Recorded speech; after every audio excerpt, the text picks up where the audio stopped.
Hugasan natin yung minirip mga kaibigan kasi magagamit natin ito mga kaibigan sa Palawan. Panlagay ito mga kaibigan sa kwarto.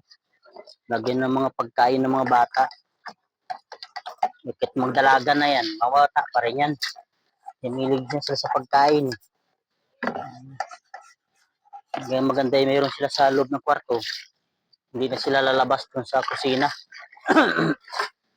Para magalungkat ng mga kakainin nila.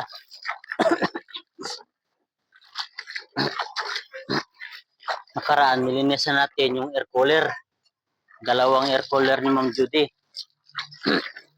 Ngayon, ibinaklas naman natin ngayon mga kaibigan yung mini rip.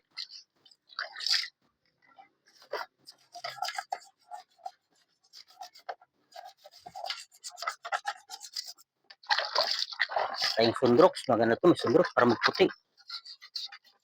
Ha? Ayan. Yung makita.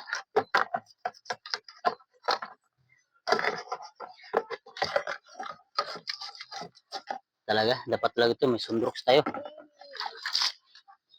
Bilihan natin siguro itong sundrox mga kaibigan para magputi ito. Ayan talaga pag mahirap lang mga kaibigan. Pero kung mayaman siguro tayo, wala na to, tapon na ito. Bili naman ng bago.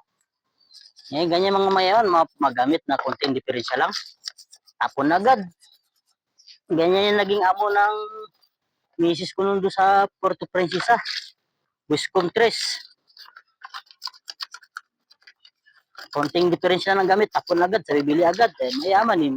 Sa mga kwan. Mayaman, okay, baliwala lang sa kanila. Kung sa atin mga mahirap mga kaibigan, tsagaan pa natin tulinisin. Hugasan, ayusin. Di ba? Para magamit ulit.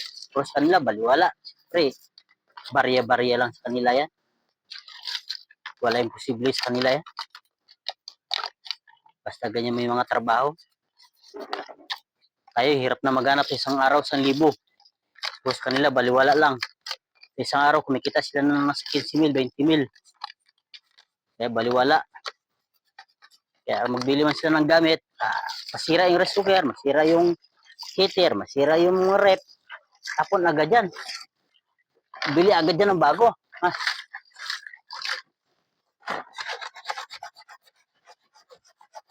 Red,